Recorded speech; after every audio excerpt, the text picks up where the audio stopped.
Welcome to the Corpse Club, the official podcast of DailyDead.com. I am one of your co-hosts, Derek Anderson, and joining me today is your fellow co-host, Scott Drebit and Bryan Christopher. Thanks for joining me, guys. Always a pleasure, Derek. It's great to be the audience's fellow co-host and yours. Love to be here. Indeed. Well, I'm glad you're loving it so far. Thanks for having us. Hey, all are welcome, especially when we're mixing it up a little bit today. We're going to have a little more fun, maybe even than usual, which if you can believe that, because not set any standards here, like before we even start, man. You know me, I like to set the standard way high. And we're going to do that today with our episode on horror Easter eggs. As you know, on the calendar, Easter's around the corner. I know there's many different ways to celebrate Easter, whether you have Easter egg hunts. And, when you're watching a movie, you can also have a virtual Easter egg hunt when you are looking at the screen and you see something that maybe doesn't belong there, whether it's a shout out to another horror movie or if it's a hidden plot element. It's kind of funny. I don't really remember like Easter eggs in movies being a thing. I guess it always has been, but it seems like in the last 10, 15, 20 years, it's really taken off. So I don't know if that's just me or what, but we have a lot to talk about when it comes to this subject. Well, I think it's interesting too, because sometimes stuff that we don't consider Easter eggs just because we've known about it for so long. Like we just know that's just part of the movie. Like one of the things I'll bring up tonight will be things that just like, yeah, it's just part of the movie. And then you realize probably when it happened, people had to be a little bit more eagle-eyed about it and, got a little conversation going. So it'd be interesting to see kind of what kind of sprinkling of that we have in for tonight. And I think the internet feels it too, where you have lists of like, you can actually record it now and like compile all these lists of Easter eggs, like things like you watch a Marvel movie, or I think superhero movies and horror movies are the two kind of biggest genres for Easter eggs, because you can just find a list of like 30 things you missed in Avengers and you're like, oh my gosh. And you're 100% right in that they're so ingrained in us, right, that we don't even realize that they're Easter eggs, or that they were put there as Easter eggs, because like you said, we've watched them so many times. It's just part of the movie. And there are some tonight that we're going to discuss that I wasn't even familiar with. And in my fanboy way, when I found out today, I nearly died, because it's a gooder. It's a real gooder. So I think we have some. I think we have some good ones. I think we have some ones that are that more people than not would know. But then I think we have. Hopefully, we have some that people haven't heard about yet. That'll give them a good laugh. Yes, I think we've got a good variety ahead of us between the three of us. So let's start things off, and maybe Bryan, why don't you start us off and take us down this Easter egg hunt in horror? Sure thing. I'm going to start off with a fairly recent movie. Just came out in 2020, and I may have already mentioned this already when we did our episode on The Invisible Man, but just because I spotted it and I'm way too proud of myself about it, Billy the Puppet. Billy the Puppet makes his prerequisite appearance in either a James Wan or a Lee Winnell movie whenever they have done movies after the Saw franchise, where obviously that Billy the Puppet originated. They tend to like to sneak him in different areas, and so in The Invisible Man, he's actually he pops up as a bit of graffiti on the fence outside the mental hospital. Spoiler alert, if you haven't seen The Invisible Man yet, but there's a scene in there where Elizabeth Moss character is in a mental hospital, and as she's escaping, there's a fence along the side of the mental hospital, and right on the side there is Billy the Puppet, and as we know, he's been kind of all over the place, between, again, Wan movies and Winnell movies. Derek or Scott, are there ones that you remember that have popped up in some of their other filmography? Yes. Yeah. No, go ahead, Derek. Yes, I got my foot in just before, but I would say similar to The Invisible Man, the movie Death Sentence, which is kind of one of the more, I think, underseen James Wan movies, but I really love it. They put it in as graffiti as well, like on a back wall when Kevin Bacon, actually it was when John Goodman, I think, goes to talk to his son in that movie. There's just like this kind of like a trash can on fire, and in the back of this grimy like alleyway, there's like this giant, and it's really big, Billy the Puppet head that's just spray painted on the wall. And I thought that was always one of the cooler ones, because Death Sentence isn't necessarily like a horror movie, but they still found a way to put it in there, and actually in a way that really made sense for that environment too. So that's kind of like my favorite, I think. Yeah, no, that's what he does in all of the movies that he makes, and Winnell too. I think it's what it shows, I think, is that first and foremost, these are horror fans themselves. Mm-hmm. So they know to do like a funny little in joke like that, a la Hitchcock, right? It's kind of the Hitchcock method. We live for that shit. Oh, yeah. We live for that shit because we're so familiar with the genre that when something little is tweaked, or you're told to keep an eye out for something, and doing it with old movies too, it makes them feel fresh again. And with the new ones, it just adds an extra layer of appreciation, from the fandom. And I think that's why they're so great, is because they are truly fans, and they like to reciprocate that. I think there's also with Wan and Winnell a level of confidence in the movie that they're making, because I think you're always rolling the dice a little bit where if you're alluding to another movie that you've done that's really good, if it's in a stinker, then you're just going to make the person wish they were watching that other movie. But that has yet to happen. I mean, the Invisible Man, amazing. Upgrade, amazing. I'm kind of looking through the list of places where Billy's popped up. Insidious, Dead Silence. I will say Dead Silence is one of the few that I'm a little lukewarm on, but the rest of those, you can't beat them. So to incorporate that kind of Easter egg in that is just a reminder that we did it before, we're doing it again in terms of their ability to make really, really good movies. Yeah, it's like throwing just a fun little stamp on it, you know. But what you're saying about the Invisible Man, and that was one that I knew about before I saw the movie. It had spilled, right? I mean, Twitter feed, right? Yes, sometimes you just can't avoid it. So I was on the lookout for it. Now, I was so invested in the movie, plus my eyes were so tired and strained from looking for the goddamn Invisible Man every second of every frame, that I missed it. It had passed, and I turned to Michelle and I said, when's Billy going to show up? She's like, you missed it. Like, what? Well, and in all fairness, it is in a very climactic scene, so they're throwing it in when a lot's doing. So it's easy to miss, which again is why I'm very smug about the fact that I saw it. Yeah, well, I mean, I feel like a failure that I missed it. I know I felt the same way, because I went in there looking, like knowing to look for it, and also missed it like you, Scott. And I think part of it was because it was in a climactic scene. I was expecting like something, like just way more subtle or just earlier in the movie. And then, yeah, he got it past me too. So I was kind of like, oh man, like I feel like I failed or something when I watched that movie. Yeah, I mean, besides my normal feeling like a failure, like extra horror level feeling like a failure, which is somehow worse. They took your horror card when you left the theater. Yep.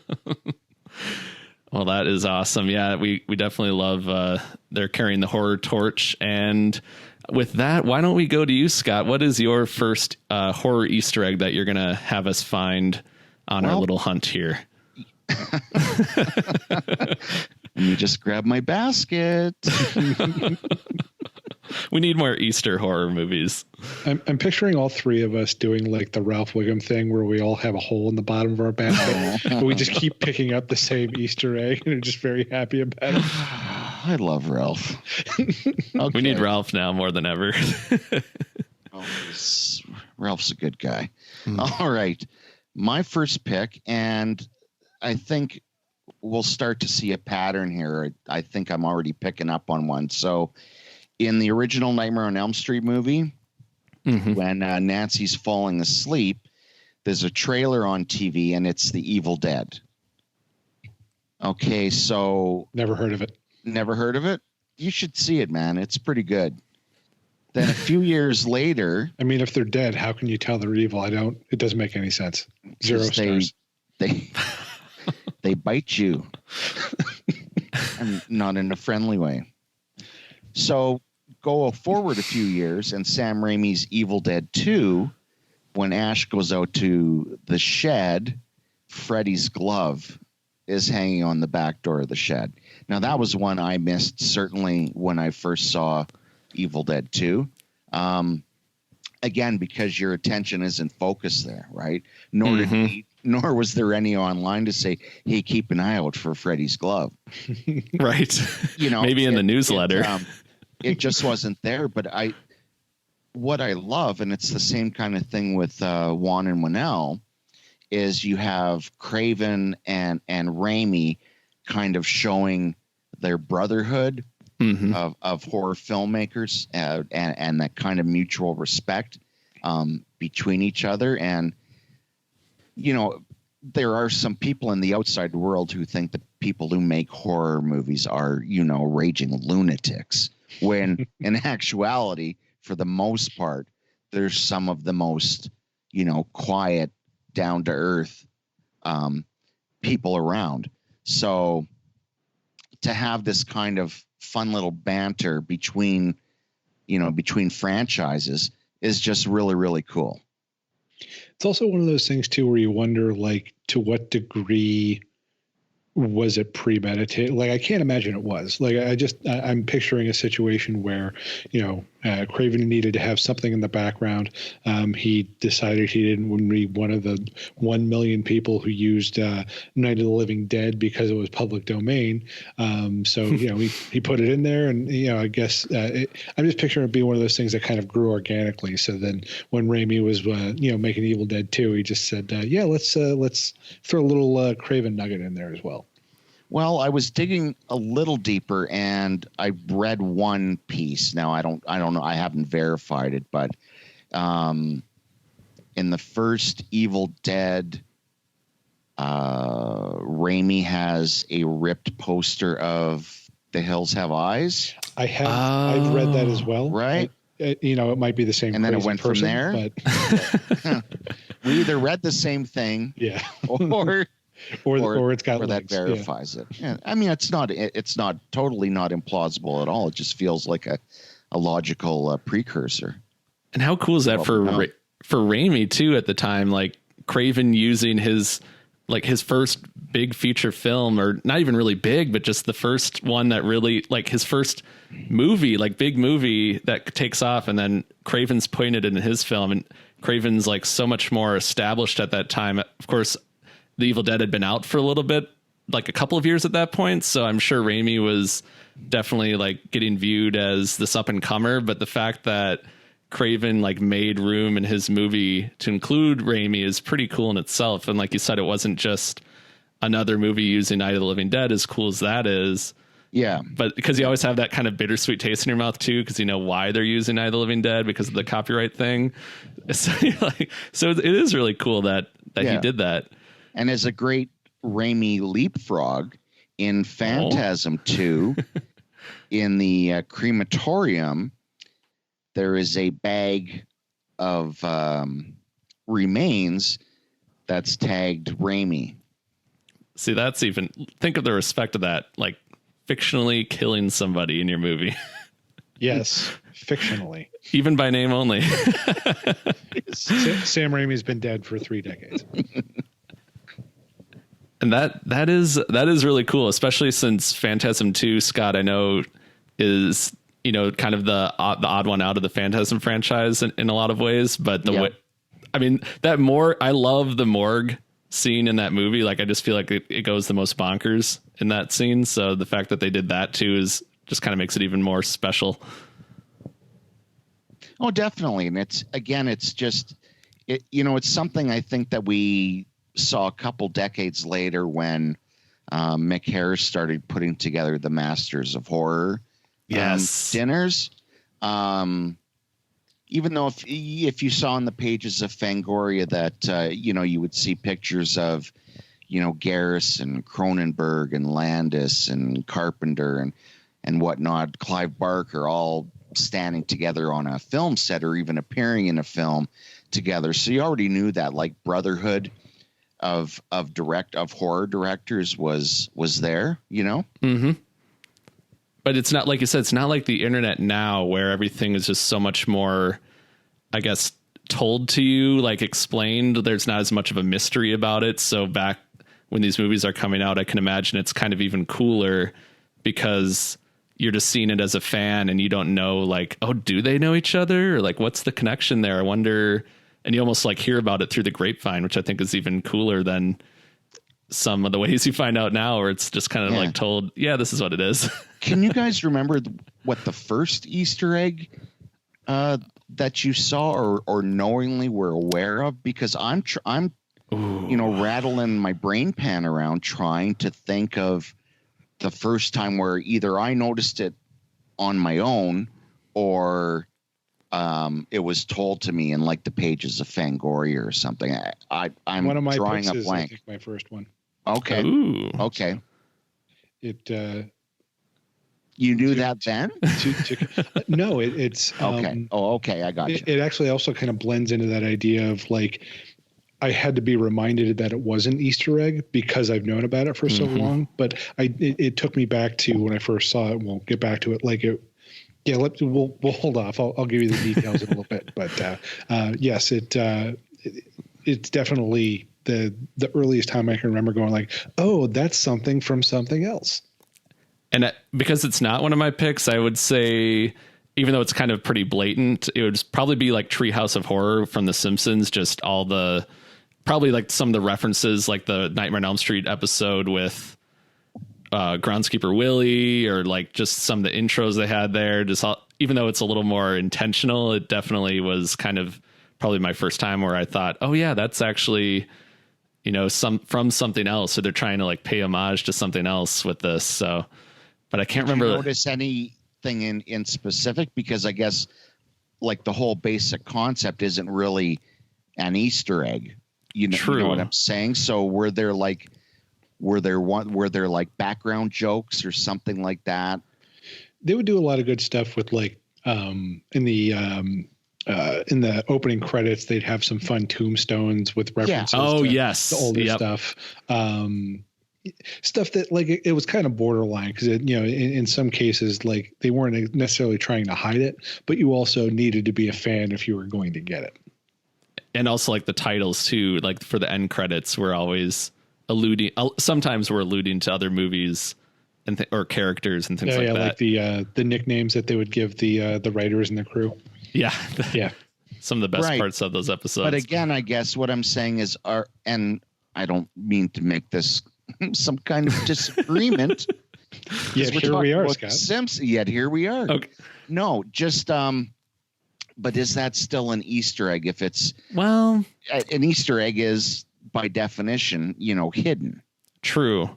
Right. Probably not then. Yeah. I mean, those were definitely more like, I guess, more parody than Easter egg.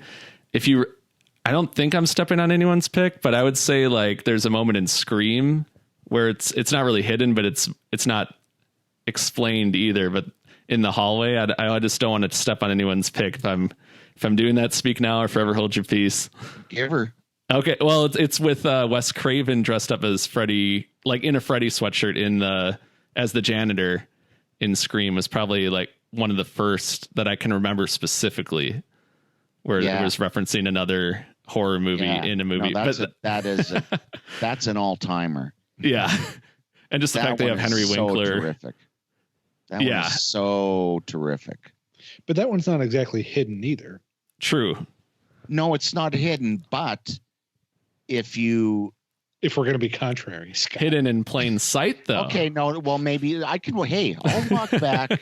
I'll walk back and apologize for anything that I need to. I want to be clear. I'm questioning. You see, it's a critical mind we're dealing with here. I get it. No. It's a pea brain, but I'm still questioning. The pea brain can still question.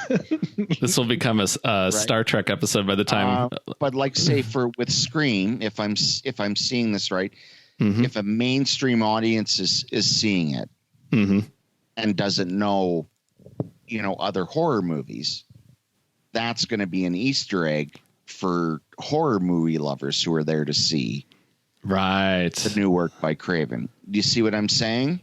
Well, so I mean, I think this will be interesting because I think when I bring up my last pick or my last, but also my first pick in terms of it's the one that I'm saying is the first one I ever noticed. You might just say it's like, no, that was just put there, and that's just a thing. So it'll be interesting. Well, yeah, that's I think it's such an elastic concept, right? Yeah. Oh yeah, many interpretations. So if you want to go with The Simpsons, absolutely. I shall. But you know what, though? But you know what? I bet if we go back and look at those Tree Houses of Horrors, that there are background jokes and more obscure stuff, right? I'm sure it's there. Oh yeah. Yeah, these aren't surface guys who were writing that stuff. No. I mean, like Dana Gould. Stuff that we didn't even think of. Yeah. Dana Gould, who went on to create Stand Against Evil, is a huge horror fan, and he was a writer on that show in the 90s for quite some time. So I'm sure he probably even sprinkled in stuff in his episodes. I can't cite exact examples, but I will stand by that statement. And on that note, I will, I guess, go to myself for my first pick. This is good call. Yeah. Since there's no one else to go to. So on to Bryan for your first pick. I guess I kind of already picked one with The Simpsons, but for my first movie pick, I'm going to go with the Silent Hill movie based on the video game of the same name. This is the 2006 film. This one's in kind of like a name Easter egg because the school in the Silent Hill movie is named Midwich Elementary School or Midwich School. And it is Midwich, as people who watch Village of the Damned will know that as the name of the town where that takes place. So, and I think it's a really fitting connection because Silent Hill is really like the town itself as a character, and something went horribly wrong there. And I think it just ties in really nicely with the overall theme of the town, like being the harboring this horrible evil. So that is my first pick, and it's all it is a name on a sign, but I think it's a kind of a cool shout out that not everyone will get upon first viewing. Yeah, no, definitely. That's a great thing to tip your hat to, right? I mean, Village of the Damned is an awesome movie, and we see this kind of thing in a lot of horror movies, and there are some that go usually like a first-time director, and if they're like a huge fan of the genre, they'll put like, this guy's name is Jimmy Romero and this guy's right, and they go through all the people that we love right now. First-time directors, I like Fred Decker when he did Night of the Creeps. I appreciate that because it comes out of pure love, right? It doesn't come out of some kind of winking laziness or anything like that. So we see that kind of stuff, those kind of Easter eggs all the time too, right? Everything like in Slither, right? You have the R.J. McCready, I think, funeral home or something like that. Oh yeah, that's right. Yeah. Yeah, there's a lot of good name drops in that one. Yeah, and when it comes from a place of affection, then it works, all that much better. Yeah, I think you don't want it to be like, I guess it depends on the story, like about being too on the nose, but I think when it makes sense, and in the case of like Night of the Creeps 2, where it's really like a movie that's having so much fun with the genre, I think it really makes sense to just go for it. Yeah, and I think we've all seen some movies, and not that one, because that's a fantastic movie, that go too far and they put in like way too many. Like every single person's name doesn't need to be a horror director. I would be tempted, though, if I were creating something like that, to just, especially like, oh, I can't think of a name. Well, let's just go down the line, like Hooper, Carpenter, Craven, you know? But then, yeah, it can take you out of a story. If you abuse it, it can take it out of a story for sure. You want gas, Jimmy? Yeah, thanks, Eli Roth. $40. You know, like. At what point does homage become meta? Especially when the gas attendant is actually Eli Roth. It is Eli Roth playing a character named Eli Roth, but spelled like Ely. That's right. WROTH. Yes. Yeah. That's right. Wink. Ooh. Talk about not breaking the fourth wall, but blowing the hell out of it. I will also add an interesting thing about Silent Hill, specifically the movie, is that you could kind of call this an Easter egg, but it's a very geographically specific Easter egg. So only certain people are going to recognize this. The town in Silent Hill is constantly on fire. It's kind of on top of an underground fire. And if you're from Pennsylvania, then you probably know that that's based off of a Pennsylvania town called Centralia that actually had coal mines underneath that caught fire. The running theory is that they were doing a slightly illegal burn of some trash before a big Memorial Day event. They wanted to kind of clean house a little bit, but it caught one of the coal mine creases, and it has been on fire for nigh on 60 years at this point. Oh my gosh. It's actually there's, I think at this point, 8 people living in it, and they are the last holdouts of there were at first voluntary evacuations, then mandatory evacuations, but Pennsylvania, especially kind of Rust Belt, Pennsylvania being what it is, there were a group of people that said, screw you, we're not leaving. And so after some court battles back and forth, Pennsylvania basically said that, okay, anybody who's there can stay, but as those people either move out or die, then nobody else can move in. So it's essentially a ghost town at this point. How many people lived there before? I mean, it wasn't that many to begin with. I mean, it was an old coal town, so it kind of reached its peak in the late, I think, early 1900s. So there weren't that many people. We're like talking hundreds? maybe a few hundred, maybe a couple thousand, something like that, tops. But wow, definitely a lot more than 8. Well, here's the thing. I mean, if it was like, say, if there was 10 people who lived in the town and 2 moved away, well, I'd be staying with the 8 going, well, there's 8 of us here. We must be right. Yep. And they must be wrong. But if there's 300 people in the place and 292 leave, I'm going to be over with that group. I'm sorry. It was definitely more people left than stayed. It wasn't like there were 20 people and then just nearly half of us stayed. No, it was most of the people left. But so I would love to talk to those people who still live there and go, but everyone's left. Yeah. Why are you here? And is there a haze over the town too, kind of like Silent Hill?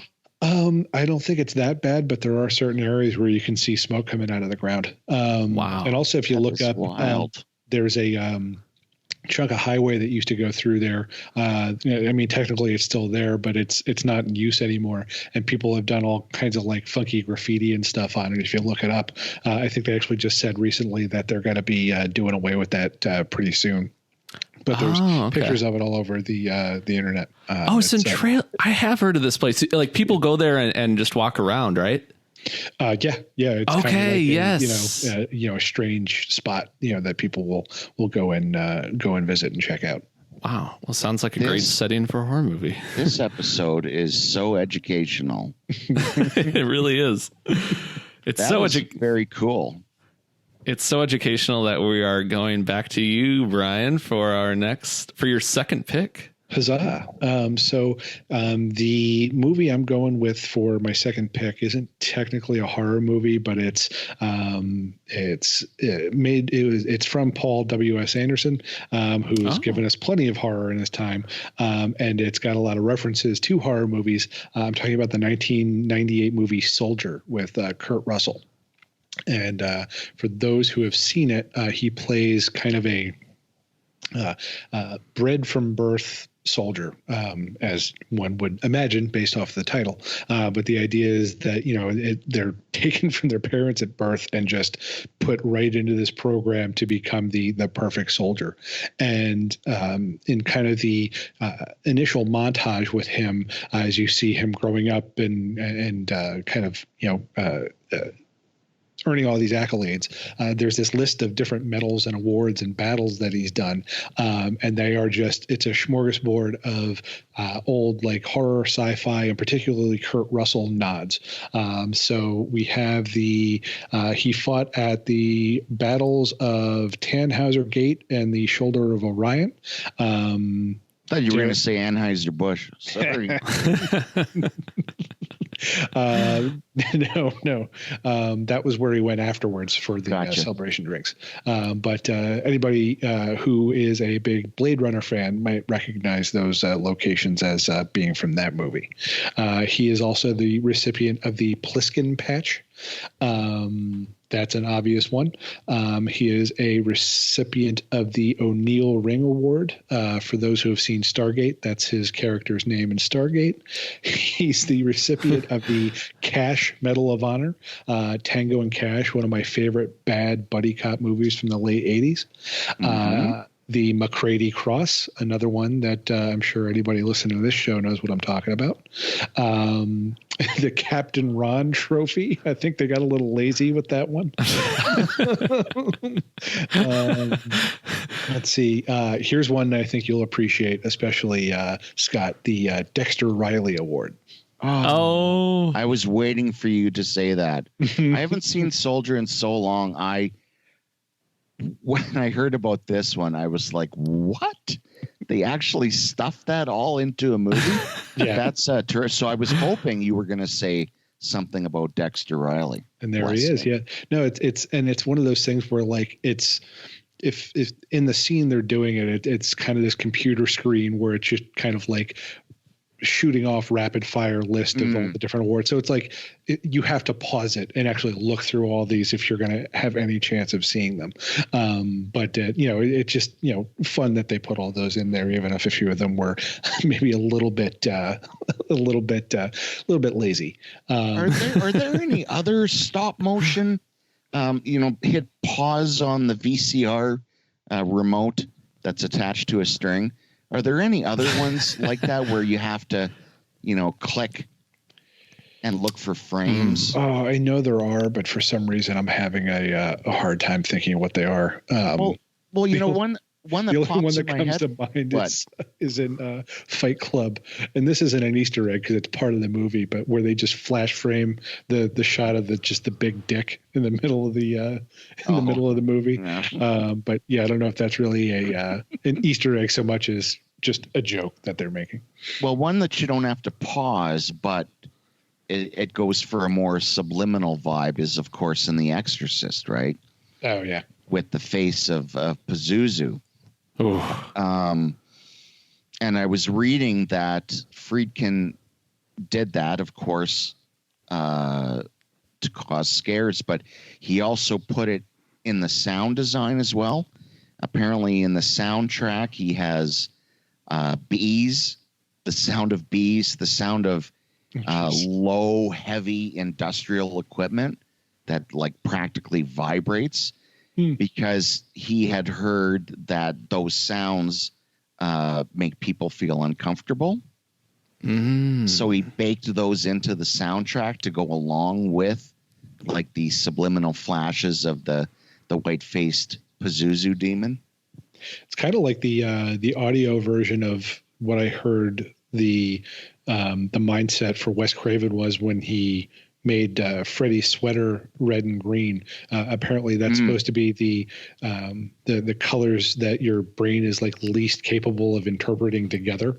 So it kind of causes a sense of discomfort, which is funny considering they're Christmas colors, but that's neither here nor there. It all comes out now. The truth is revealed. This is a very educational episode. I'm telling you. We're going to be smarter by the end of it. I love that, though. I love the Kurt Russell love that was shown in that movie, especially. I mean, that was over 20 years ago. So even now he has even more trophies they could name after him. Well, and speaking of which, now one that within hindsight is a bit of an Easter egg. It wasn't at the time, but there's a scene where there's a younger version of his character. You want to guess who plays that younger version of his character? Is it Wyatt Russell? It's none other than Wyatt Russell, his very son. Yep. Oh my gosh. I was going to say Jesus, so I'm glad it was Wyatt. Thanks for letting Derek step in on that one then. And hey, another Kurt Russell one, which I just found out and I thought was super cool, is in Death Proof in the bar. Yes. Hanging from the bar is Jack Burton's shirt. How cool is that? We were all reading the same list today, weren't we? Yes, there's some good lists out there. This is something I've just accumulated over the years. You had all the VHS tapes marked specifically for this research. Totally. Yeah. Like Zapruder, I broke them down. Yes, I know there's some from Bloody Disgusting to Ranker. There's some good lists out there that help sift it out a little bit. But Scott, let's go to you for your list. Number 2, what's on your list for this hunt? List. This yes. Easter egg hunt. Well, again, and keeping with, I think, what I said was kind of that general through line.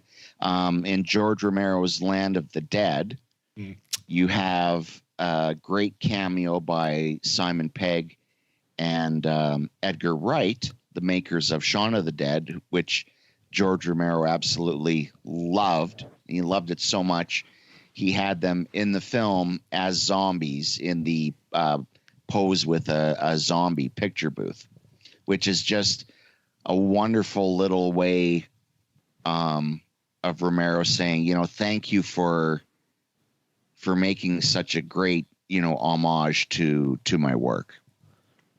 That is a really cool one. Zombies are kind of a fun way zombie films are a fun way to be able to do that. I feel like they're kind of the horror equivalent of like the Star Wars movies where they'll get famous people to kind of duck in as a stormtrooper. It's an easy way to be able to, you can put them under enough prosthetics that people, you'll have to be looking and it won't take you out of it to notice, similar to the way they do it with Star Wars. Yeah. That is a really good one, especially because isn't it they're like in a photo booth too, where you have your picture taken with zombies? Mm-hmm. Well, their hands are hooked up above chains, right? Which is perfect for those characters. You stand in front of them, and then you get your picture taken. So odd that they didn't include Nick Frost, who actually was a zombie by the end of Shaun of the Dead. Right? Yeah. How ironic! It's like ZZ Top, right? The only guy without a beard is called Beard. Frank Beard. It's that little old band from Texas. That is perfect. Yeah, now I definitely want to rewatch Land of the Dead. I was thinking of that too, and then I'm like, I need to watch that movie again. But here we are now, and all right, I'll go to, I guess it's my turn again already. You should go to Derek. Oh gosh, well, let's go to Derek. Derek, what you got? Well, for my next one, I'm going with, it's an Easter egg, but it's a little bit different kind of an Easter egg. And I guess this is kind of up for interpretation too, because it's something that's like hidden within the plot of the movie, but it's not referencing another movie. And that is a moment in Cloverfield, the found footage giant monster movie, when like right towards the end of the film, when they're looking at the videotape, they're like having this day at the carnival on the beach. And you see in the very distance, this little tiny like speck fall into the ocean. And it's not really, I guess it's hidden, but it's I think they also want you to see it, but it totally blew my mind because the whole movie I was thinking that this was a deep ocean creature that kind of like came out of the Earth's surface. And then that little hint kind of shows that actually what you're dealing with is this giant alien from outer space that landed in the ocean and is now coming out of it to attack like New York City. And yeah, so that was, it's a little different of an Easter egg, but it's something that I didn't really expect, and it kind of like changed the whole movie for me. So I just wanted to mention it for that reason.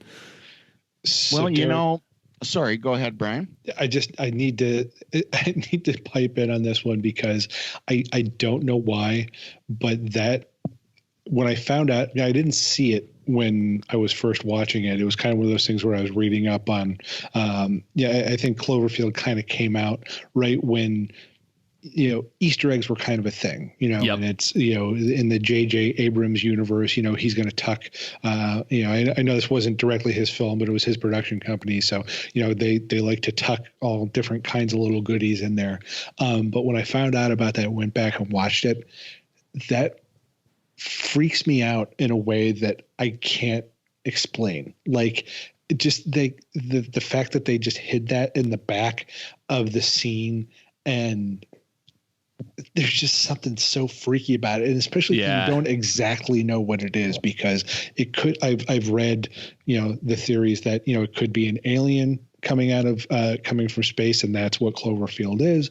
I have also read another theory that it was like a satellite dropping out of orbit that disturbed something that was living in the ocean.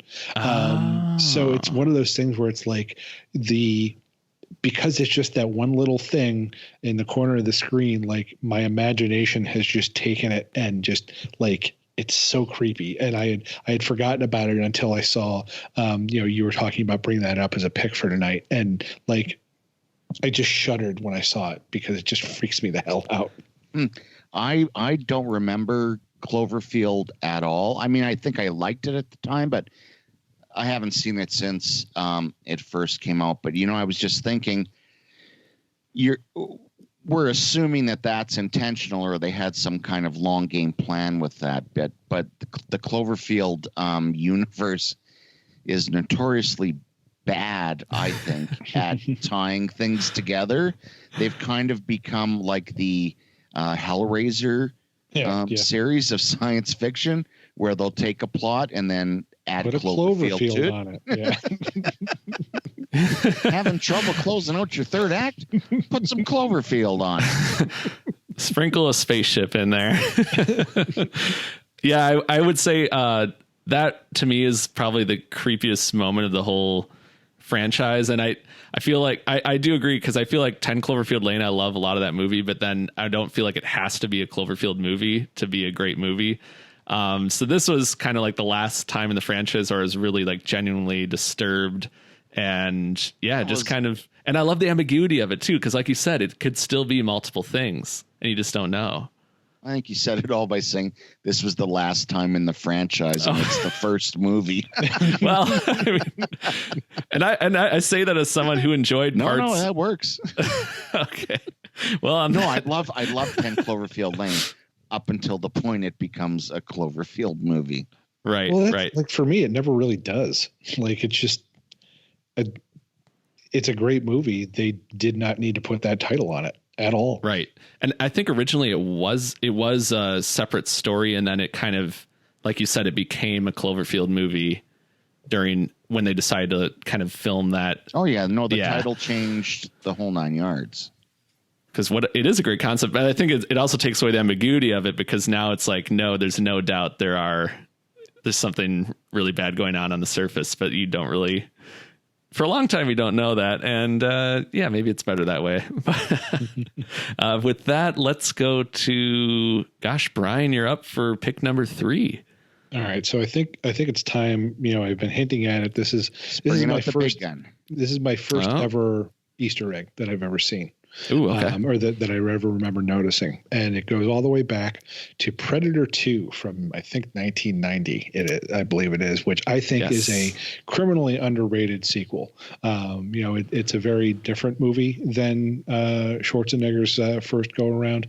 They bring it into the city, and Danny Glover, I think, is a very different protagonist. But I don't know. I just think he's charming as hell, and kind of taking more of the everyman approach to how that's going to be, as opposed to like the ultra macho kind of approach that they took in the first one. This one is more just a guy, he's basically being Roger Murtaugh, just going up against a predator. And so the Easter egg comes in the final scene where he's in the Predator's spaceship, and he finds the trophy room, and there's all different kinds of skulls. There's human skulls, there's different extraterrestrials, and then you see a xenomorph skull.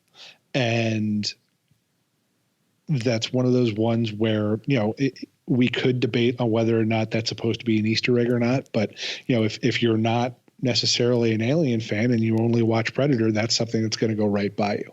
But it's also one of those things where I think it's not only is it the first Easter egg that I can remember, and it's also one of those first nod to the idea of a shared universe, where the predators and the xenomorphs, coexist in the same fictional universe.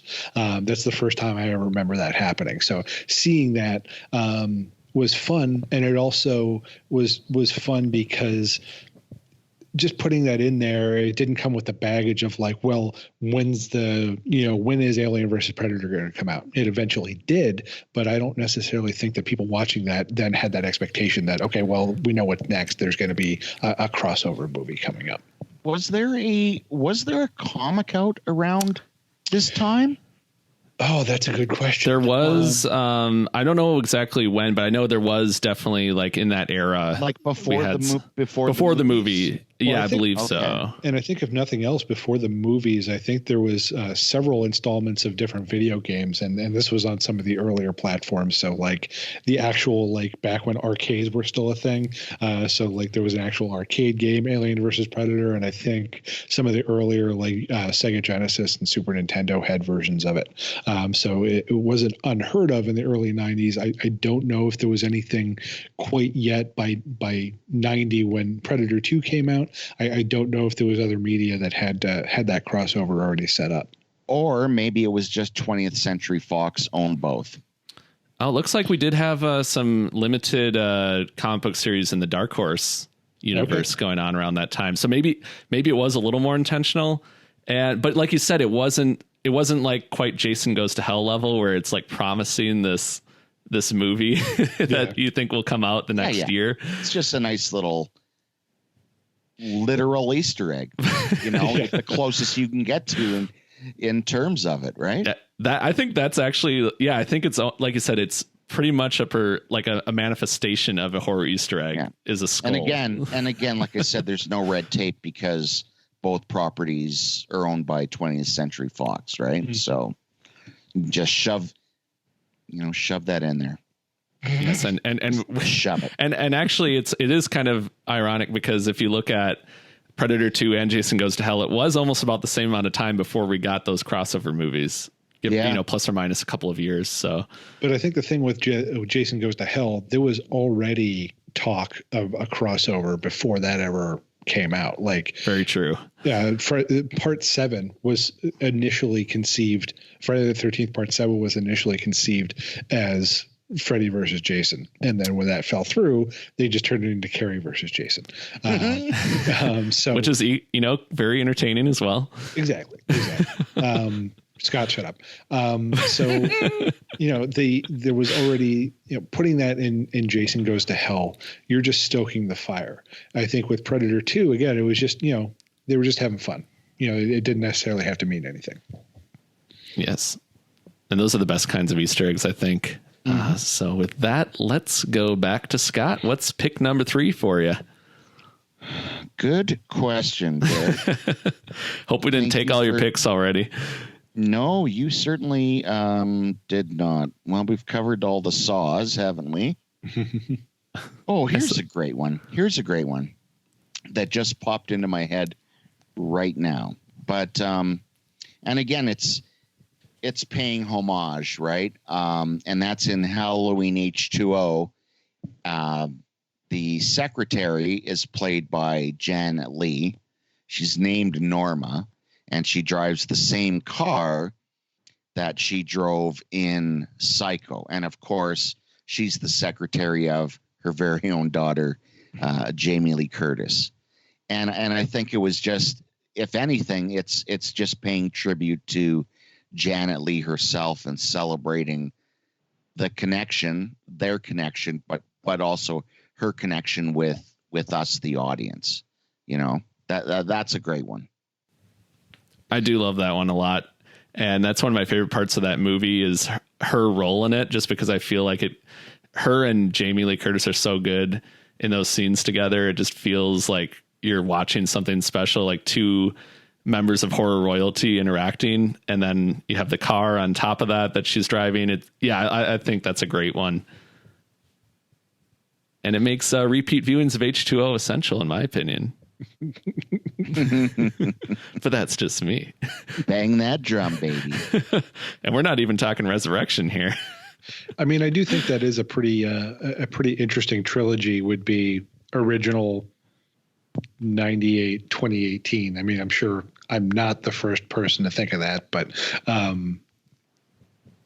think I want to do that now. Yeah.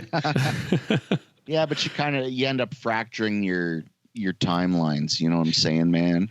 Yeah, and it's not necessarily, you know what I'm saying, man. Far out, man. Because it's like she did 20 years of teaching school, and then dropped out, remarried, had more kids. Like, there's a lot going on there. I'm just seeing almost like I would just see that kind of a trilogy as like alternate universe Halloweens. Yeah. It's kind of like Phantasm, right, Scott? Because you were talking about this on a previous episode, how you can almost view it as like a certain point. Maybe it's all just a dream, or in someone's head. Maybe that's what Halloween is. Maybe Bobby Ewing didn't get run over by the car, and you wake up the next day and he is in the shower. That's what I'm saying. My gosh! Wow, we're making Dallas references now. Hey, or is it Dallas or Dynasty? It's Dallas, man. Save it for our Dallas podcast. The a-hole. Okay. Dynasty. No, we'll have stay tuned for our Dallas Dynasty spinoff on Corpse Club. But until then, I'm going to go back to myself for my third pick. For myself. Gotta spin it on back to Derek.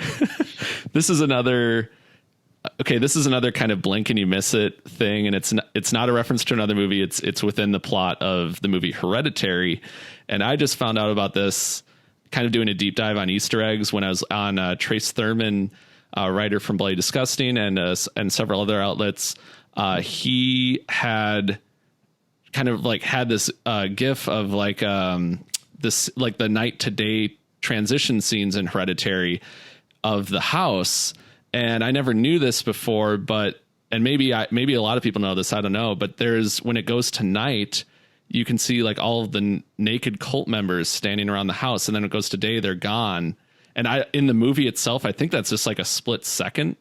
So so I didn't know that, but apparently they were lurking around the house, like even before the night that they attacked, or that they were there for the whole awakening scene.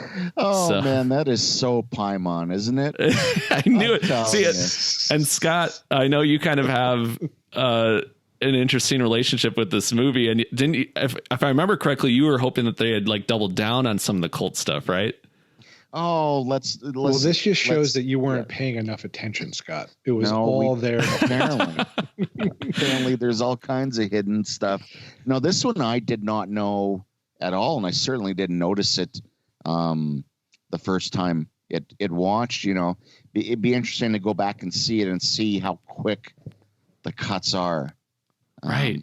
You know, and I think they're pretty quick. I think it's like it's meant for you to not notice it.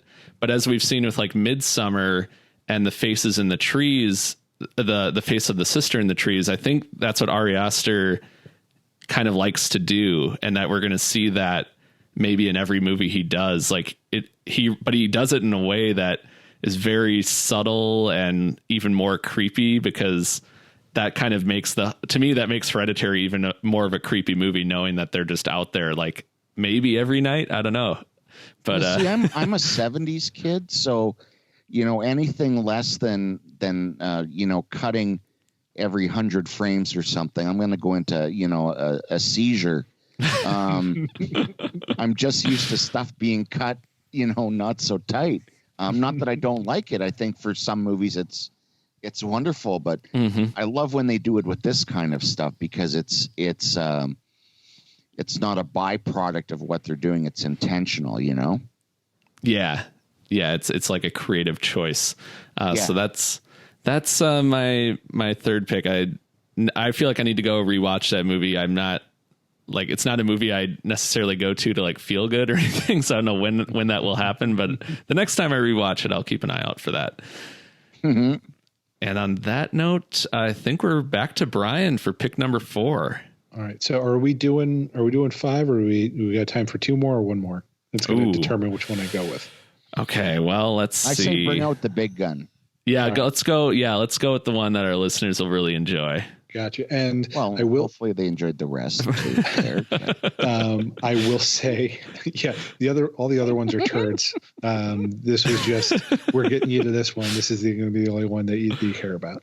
It's actually one that if you have listened to if you are a Corpse Club member and have listened to our commentary on The Thing, then you already know this one, because I brought it up there as well. So in the beginning of The Thing, we have the helicopter chasing after the dog, and when the dog's running through, the couple of pilots are getting out and yelling in Norwegian at the crew that's at the base. And if you happen to speak Norwegian, then you know exactly what's going on, because they are basically revealing the plot of the movie. They're essentially yelling, "Idiot, get out of the way. That's not a dog. It's impersonating a dog." So they're basically just spoiling the entire movie. So anyone who speaks Norwegian, if you were, going in to watch that movie, then you had a big head start over everybody else in the audience as to what was going on in that movie. Yeah, this one, again, this is one I just found out. Did any of us know that information up until this point, or when did you guys find this one out? Because this one's new to me. That was one I stumbled on a few years ago. I don't speak Norwegian, so I didn't know it myself. But yeah, I was just, poking around on a website, and it came up that, you speak Norwegian. I think it was kind of one of those things where I think it might have been part of a list of, there's a few movies that have done that, where if you happen to speak another language, then you would have known what's going on. I can't off the top of my head think of what the other ones are, but this is the one that always stuck with me, just because I think that is pretty interesting. I think the way they word it, you don't quite know everything that's going on, but you do know that, it's not a dog that's running at them. It's something imitating a dog. Yeah. And even still, and either way you play it, it would still work. Like if they had put subtitles on that, right? Mm-hmm. The characters wouldn't know what they were saying, but we would. So that would put a slightly different spin on it if they had done that. As it plays now, it still works, because we have no idea what they're talking about. We just know that bad things are going to be happening.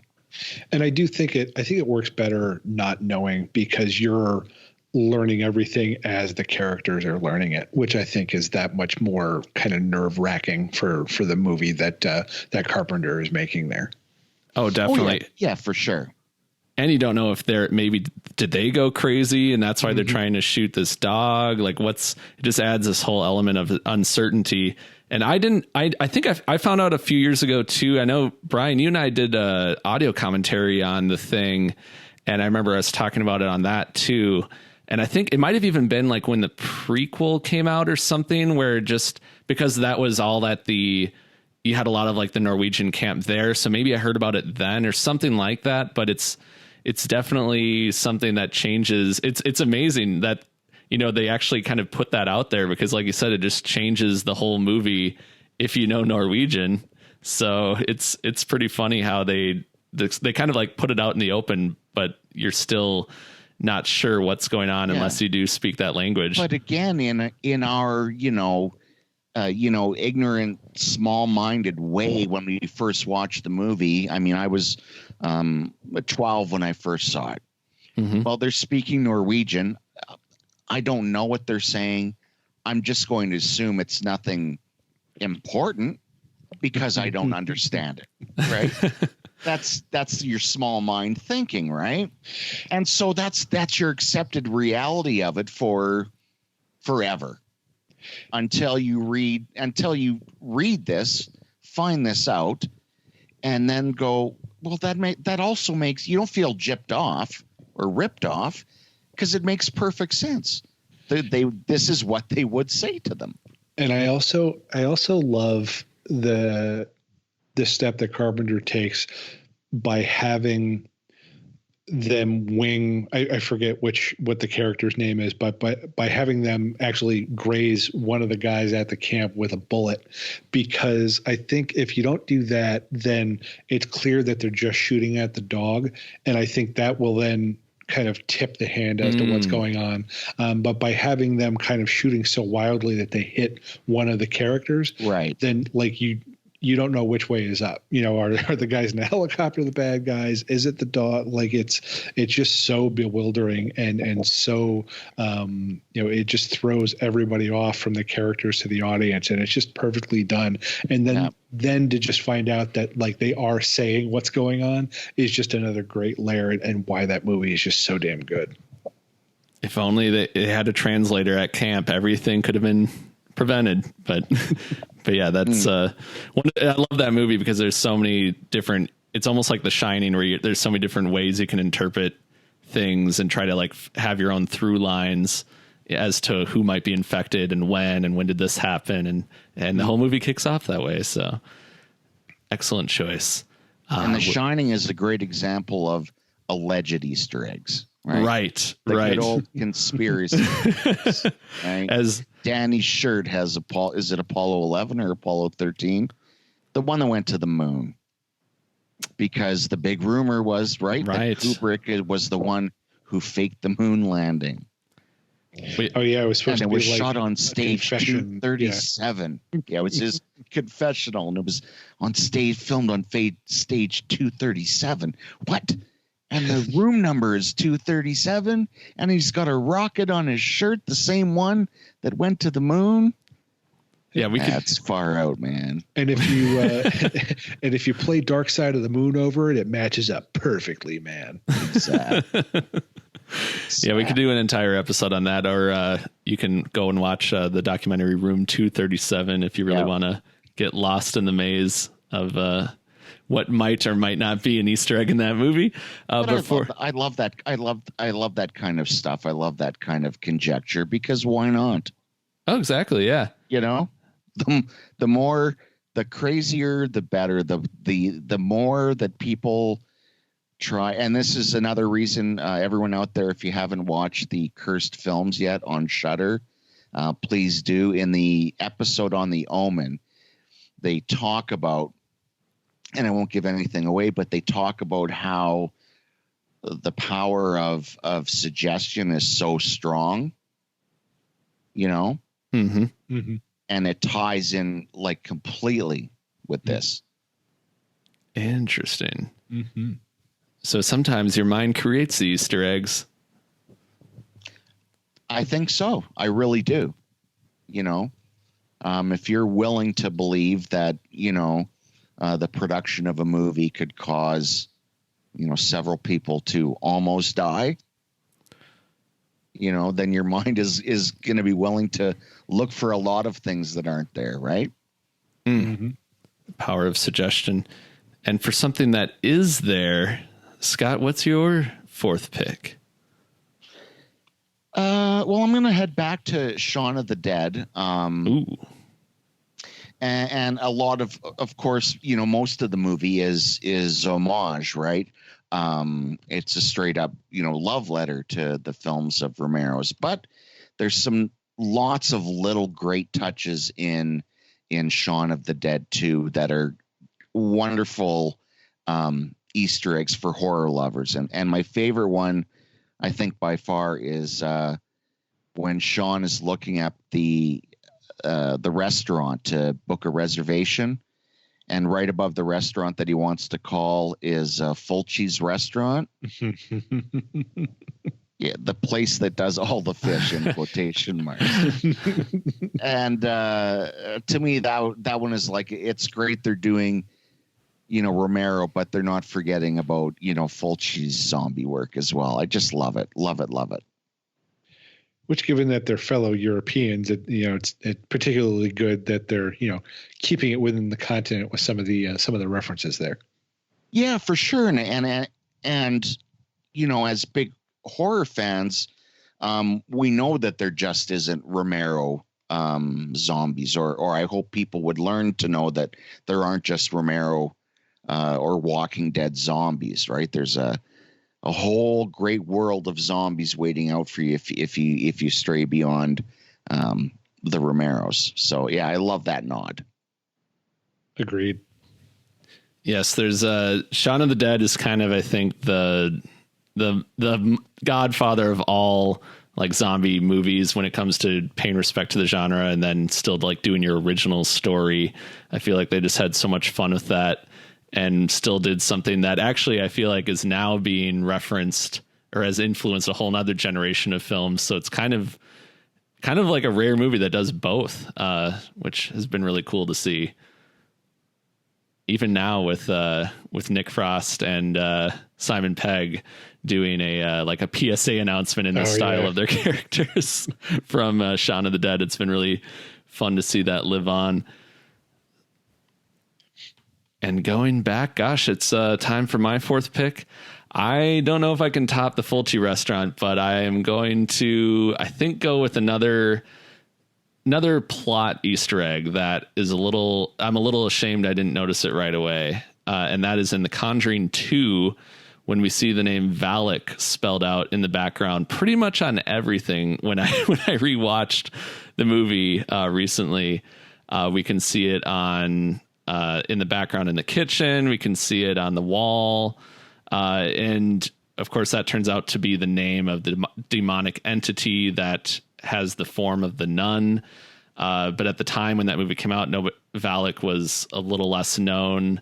And it turns out it was like James Wan was trying to spell out the threat before it really was apparent. And it's weird because it's not really camouflage. It's kind of just sitting there. But when I rewatched the movie, I'm like, how did I not see that? Because it's there. It's noticeable. So right. But that's only because upon your first watch, you knew the name Valak. So, but as you're watching it for the very first time, you're not looking out for that, right? That is true. You're not looking for that whatsoever. So it is a very genuine Easter egg in that it's kind of there for you to find after you know the bigger picture, right? Mm-hmm. It actually reminds me of a much more obvious version of that. If you all remember in the Monster Squad, where the Dracula's like pseudonym, he goes under the name Alucard, and they have the main character goes through like a 5-minute sequence where he's switching the letters around on a piece of notepaper to figure out that it means Dracula. And I get that it's a kid's movie, but I remember the last time I watched it, I'm like, wow, they really leaned into that process. Okay, so he's not Encyclopedia Brown, but they get there eventually. Yeah, you gotta love it. It's like putting the yarn strings together or something like that. Like, it's got to be a connection. Do kids still read Encyclopedia Brown? Derek, is that still a thing? Last I mean, it was when I was reading those kinds of books, and I still pick up a Goosebumps every now and then. So You Maybe know I should... me, 150 episodes, and I've never shown my age or played my hand. So I think they had like rebooted it at some point, so it was like a little edgier, you know. But they were still solving mysteries. At the very least, I can tell you that it was definitely still current when I was a kid. They not only had the book series still going, but there was actually a TV series when I was a kid. So really, a TV series and live action too, wasn't it? Yep. You know, I could never solve one of those things. I always had to go to the back of the book. Oh yeah, no, I would half the time I would only get halfway through the story and then I'd just say screw it and go to the back. Say I don't care. Yeah. Out of these three suspects, who will it be? I don't care why Jimmy's missing 2 apples from his lunch pail. I was always the kid up until like 2 weeks ago that would be stumped by the Slylock Fox comics in the funny pages. So I feel you, man. I feel you. And that's why we need these Easter eggs, because it keeps our brains sharp and on the alert. Well, relatively speaking. Yeah. For the things we care about for horror. Yeah, I'll notice that kind of stuff all day long. But if it's, anything outside of that, I am not detective material. Yeah. Well, I think we will save our future picks maybe for another episode, because for the future, even for the future. Yeah, I think I mean we're gonna have another Easter in the calendar, and I think horror is ripe with Easter eggs just waiting to be found. So I think with that, we're going to close this episode of Corpse Club. And I think we've found enough Easter eggs to put in our basket for another year. Before we wrap up, I want to give a special shout out to Corpse Club listener Charlie, who actually came up with the idea for this the last time before you could actually, back when you could go outside. I went and had my haircut by Charlie at the salon, and he mentioned this as an episode topic. So Charlie, thank you for that. Thanks, Charlie. And stay safe out there, everyone. We thank you so much for listening to another episode of Corpse Club. We want to thank Bryan, our amazingly talented engineer, for making us sound good each and every episode. And as always, we want to thank you, our listeners, including those of you who have signed up for a Corpse Club membership, and everyone who has participated with that membership, sending us questions, giving us feedback. Make sure to visit corpseclub.com to check out our latest content.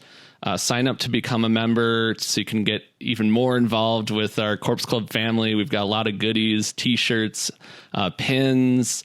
You can suggest your own episode topic. Be like Charlie and get out there and let us know what you want us to talk about. Don't forget to rate and review us on iTunes. Every rating and review really does help. You can also find us on Google Play, SoundCloud. We're on Pandora now, and all of your favorite podcast providers, many ways to summon an episode right on your listening device. If you want to get in touch, you can reach us anytime at contact@corpseclub.com or on Twitter @DailyDeadNews or @CorpseClub, and on Instagram and Facebook under Corpse Club. Thanks again for listening, and until next time, stay scary.